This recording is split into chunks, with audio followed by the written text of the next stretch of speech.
Hola a todos. En la clase de hoy vamos a hablar sobre la estructura vertical de la atmósfera.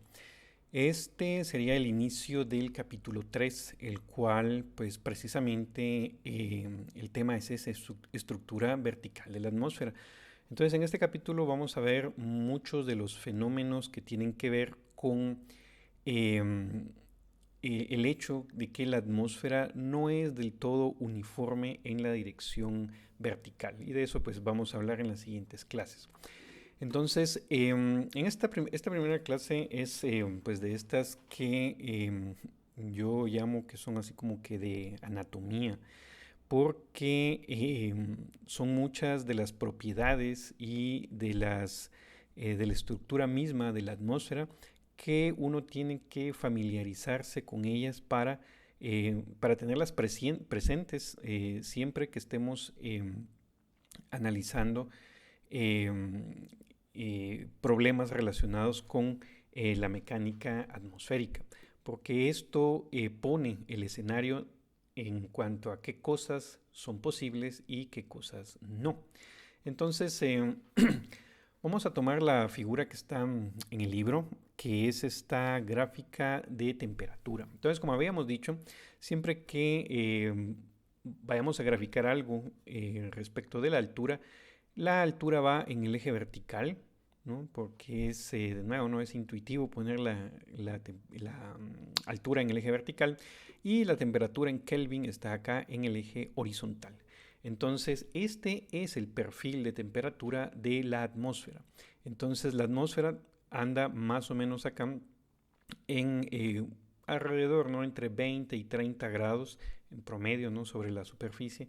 Bueno, en realidad no promedio puede ir hasta negativo, ¿no? Pero en un perfil, por ejemplo, sobre los trópicos puede tener más o menos esta distribución. Y lo que vemos es que la temperatura empieza a disminuir casi linealmente a medida que vamos aumentando la altura, ¿verdad? Toda esta parte de acá disminuye casi linealmente hasta llegar más o menos a unos 12 kilómetros de altura. A esa parte le llamamos la tropopausa y toda la franja que va de 0 a unos 12 kilómetros más o menos es lo que llamamos la troposfera. Entre los 12 y los 50 kilómetros sucede que la temperatura aumenta otra vez. Y entonces a toda esta franja de los 12 a los 50 kilómetros es lo que le llamamos la estratosfera o estratosfera, a veces como algunos también le dicen.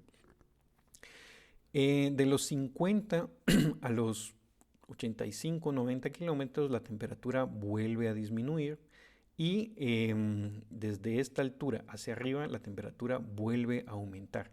El porqué de estos cambios de temperatura se debe a la presencia de distintos gases a diferentes alturas, que ya sea que dejan pasar la radiación solar o la absorben.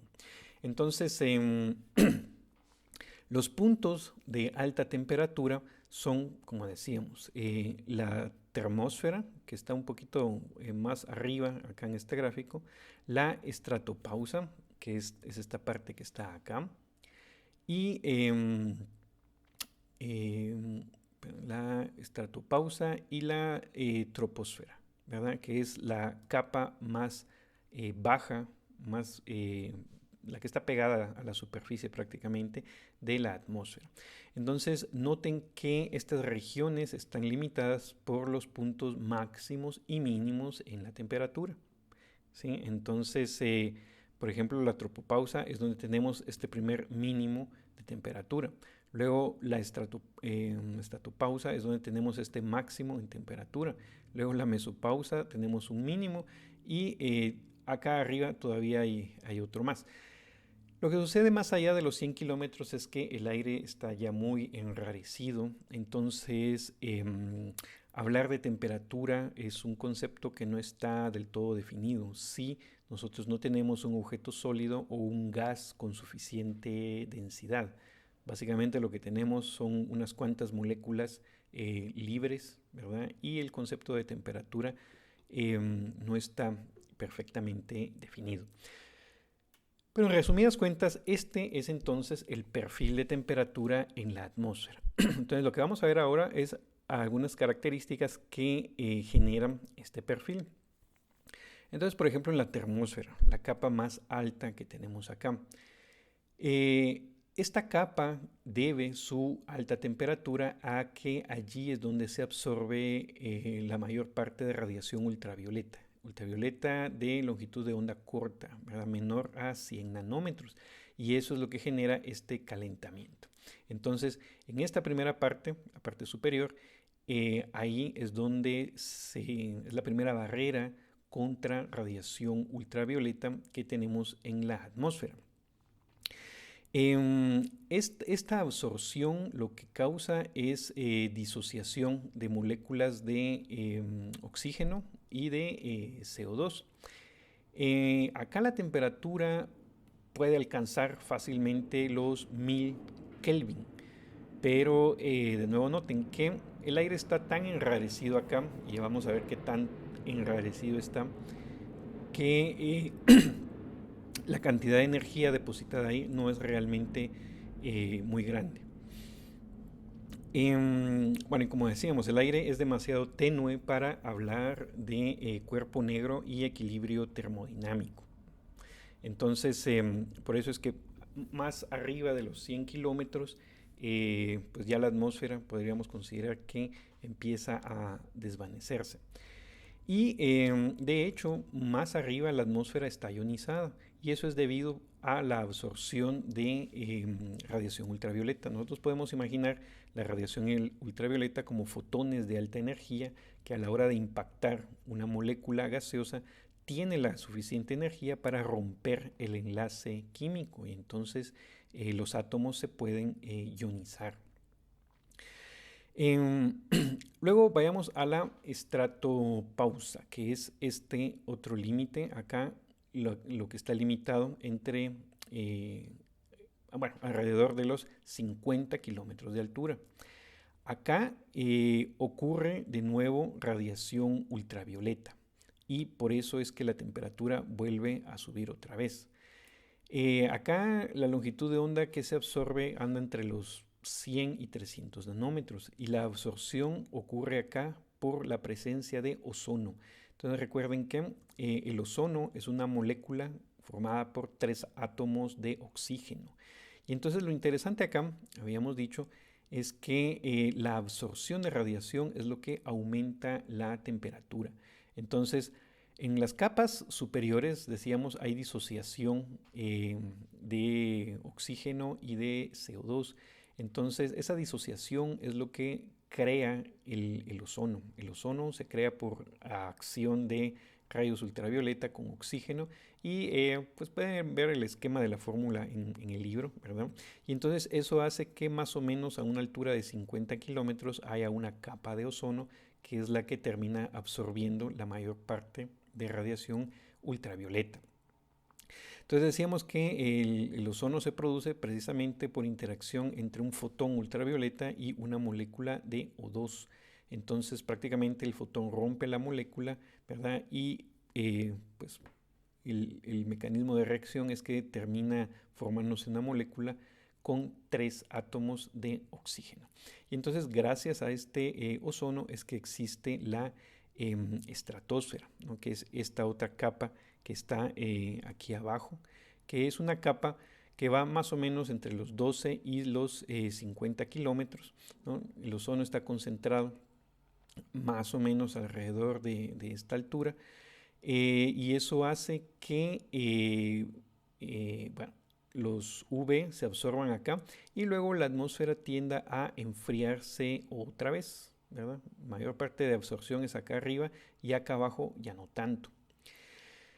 La estratosfera, ¿verdad? De nuevo, esta región que va de los 12 a los 50 kilómetros es una región que está en equilibrio radiativo, es decir, hay un equilibrio entre la radiación que absorbe y la radiación que emite, y este perfil de temperatura obedece muy bien a esa consideración de equilibrio. Si nos vamos luego a la troposfera, que es la capa que va desde el nivel del mar, o desde la superficie terrestre, hasta los 10 o 12 kilómetros, acá es la capa que en realidad nos va a interesar, porque 85% de la masa del aire y todo el vapor de agua se concentra en esta parte. No quiere decir que no haya vapor a alturas más grandes, pero la concentración es muchísimo, muchísimo menor. Em, em, También, perdón acá, me distraje un poquito. También lo que vemos es que como la densidad y la presión disminuyen exponencialmente, ¿verdad? Eso es lo que propicia que prácticamente toda la masa de aire esté concentrada en los primeros 10 kilómetros prácticamente de la atmósfera. Esta región se calienta no solo por absorción de radiación solar, solar, y recuerden, ¿no?, que la superficie de la Tierra emite radiación infrarroja, ¿no? Eso también, eso es, de hecho, es lo que calienta la atmósfera. No es la radiación solar, sino la radiación infrarroja emitida por la superficie de la Tierra, como radiación de cuerpo negro. Entonces, esa radiación infrarroja es es la que es absorbida por el vapor de agua y el CO2. Y entonces eso es lo que aumenta la temperatura en la troposfera. Pero no solo eso, ¿sí? Em, y bueno, vamos a ver en el siguiente slide que lo que hay que considerar acá es también el movimiento vertical, que es lo que llamamos convección. Em, Todo lo que sucede en la troposfera es lo que llamamos el estado del tiempo. Todo el movimiento del aire, el calentamiento, la convección, que es el transporte vertical de calor, sucede en esta capa de la atmósfera. Entonces, para fines prácticos, la dinámica que desarrolla el estado del tiempo es todo lo que sucede en los primeros 10 kilómetros de la atmósfera. Acá vamos a cambiar la gráfica y esta es la otra gráfica que quería mostrar. El equilibrio radiativo no es suficiente para explicar el perfil de temperatura de la troposfera.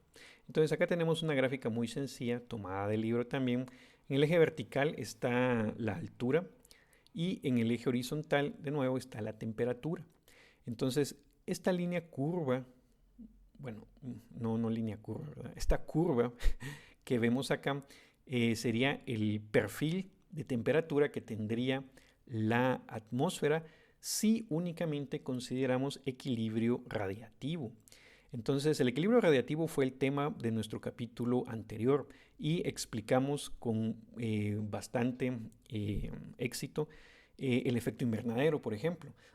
Pero sucede que el equilibrio radiativo no es suficiente para explicar la temperatura a una cierta altura. Lo que en realidad se observa como temperatura de la atmósfera es lo que se ve, ahora sí, en esta línea discontinua que está acá, como con guioncitos. Y lo que se observa es que la temperatura disminuye de manera casi lineal, ¿no? De manera lineal con la altura. Eso era lo que llamábamos el lapse rate en inglés, que es cuántos grados disminuye la temperatura por cada kilómetro que nosotros aumentamos, y eso es más o menos unos 6 grados Celsius. Entonces lo que nosotros vemos es que a una altura dada, ¿verdad?, acá nosotros podemos trazar una línea horizontal y lo que esa línea horizontal nos diría es que si solo consideramos equilibrio radiativo, la temperatura es más baja de lo que realmente se observa. Entonces, esta diferencia que está acá, ¿verdad?, esta diferencia horizontal, es porque hay transporte de calor. Es decir, el aire al moverse, al calentarse en la superficie, se hace menos denso, y como es menos denso que el aire que lo rodea, entonces flota. Eso es por flotación común y corriente, y eso hace que el aire se eleve. Entonces a eso le llamamos convección. Y la convección va a ser tema de estudio detallado en clases futuras. Em, antes de pasar a este slide, quiero poner acá en pantalla una gráfica que es esta. Esta gráfica está en el libro no en el libro de texto, sino en el libro de Atmospheric Science, en donde acá, eh,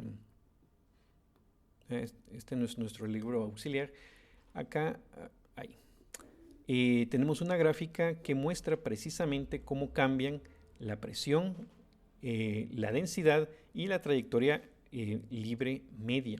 Entonces acá vemos de nuevo que en el eje vertical está la altura. Entonces esta altura llega más o menos a 160 kilómetros. Y en la escala horizontal tenemos estas tres cosas en diferentes unidades. Entonces la línea punteada, ¿verdad? Así como anaranjada, es la presión. Entonces vean ustedes que la presión es 1000 hectopascales, ¿no? Cabal, 10 a la 3 hectopascales al nivel del mar, ¿no? Altura cero, y disminuye más o menos de manera lineal, ¿verdad? Y esta es más o menos lineal porque la escala horizontal es logarítmica. Ojo ahí, ¿verdad? En escala logarítmica, todo lo que tenga comportamiento exponencial se ve de forma lineal. Entonces, tanto presión, que es la línea punteada naranja, como la densidad, que es la línea azul, disminuyen exponencialmente con la altura. Entonces la densidad está en gramos por metro cúbico. Acá a nivel del mar tenemos prácticamente 1000 gramos por metro cúbico y a una altura de 10 kilómetros, ¿verdad? Más o menos acá, ¿verdad? Que es el límite aproximado de la troposfera. Acá no hay una gran variación en densidad, pero si nosotros nos vamos a alturas cada vez más grandes, entonces el aire se empieza a enrarecer, ¿no? Más o menos a una altura de unos 100 kilómetros, así como lo vemos acá, la densidad ya bajó a 10 a la menos 3 gramos por metro cúbico. Y en esta misma escala la presión también ya va en pues 10 a la menos 3 hectopascales.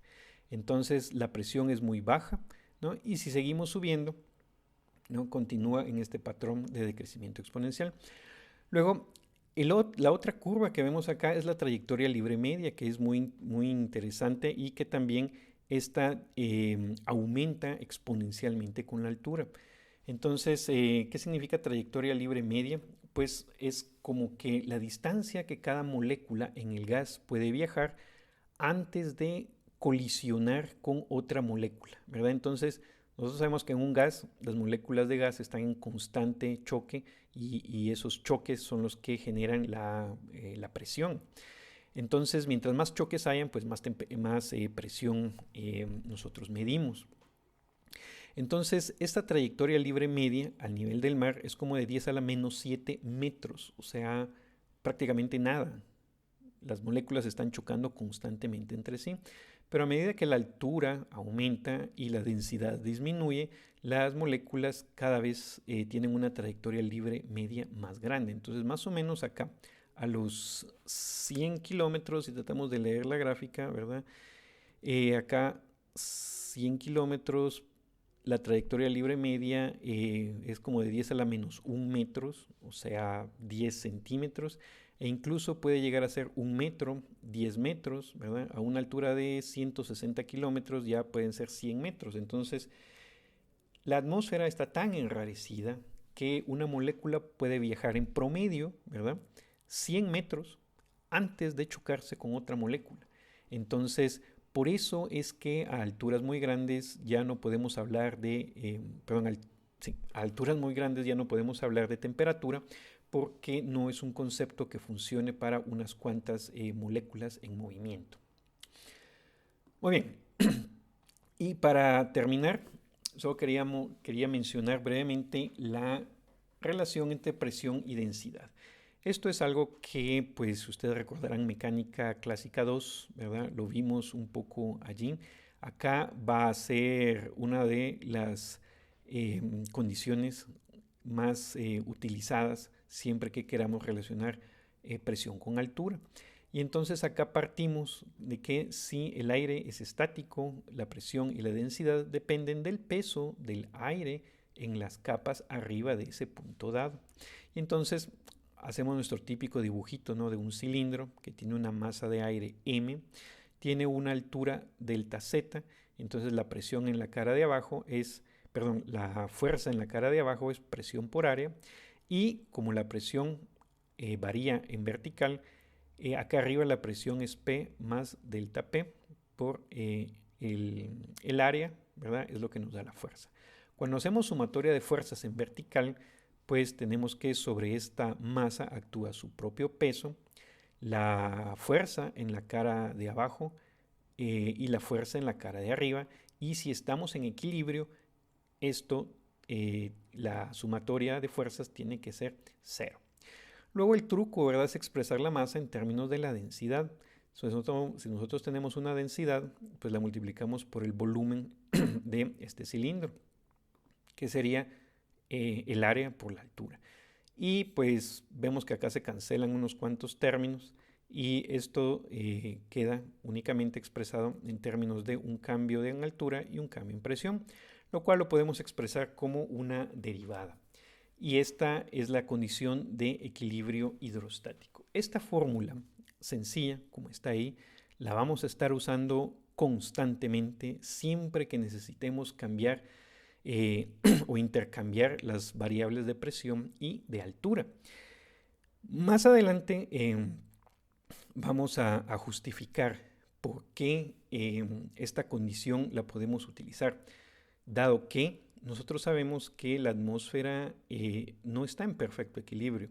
Hay movimiento, hay corrientes de aire, hay variaciones en presión, y aún así esta fórmula es bastante válida, es perfectamente válida.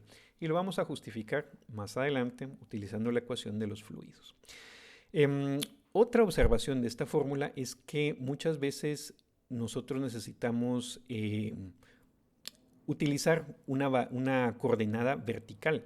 Nosotros hemos visto acá gráficas en donde la coordenada vertical es la altura z, pero va a resultar muchas veces que las ecuaciones se simplifican mucho si nuestra coordenada es presión. Entonces la presión la podemos utilizar como una coordenada vertical, y eso es porque, según esta fórmula, a cada altura z existe una única presión P. Es decir, no hay variaciones violentas de presión en la dirección vertical que haga que esto no se pueda utilizar. Y luego la otra consideración de por qué se prefiere usar presión y no altura es porque es mucho más fácil medir presión que medir altura sobre el nivel del mar. La presión la podemos medir muy fácilmente con un barómetro, y luego a través de esta fórmula podemos saber a qué altura nos encontramos. Entonces, de hecho, así es como funcionan los altímetros, ¿verdad? Si alguien tiene un altímetro, el altímetro funciona básicamente midiendo presión y transformando esa presión a altura. Entonces, muchas de las ecuaciones que vamos a utilizar, vamos a preferir usar presión como coordenada vertical en lugar de altura. Entonces, por hoy, esto sería todo y nos quedamos acá.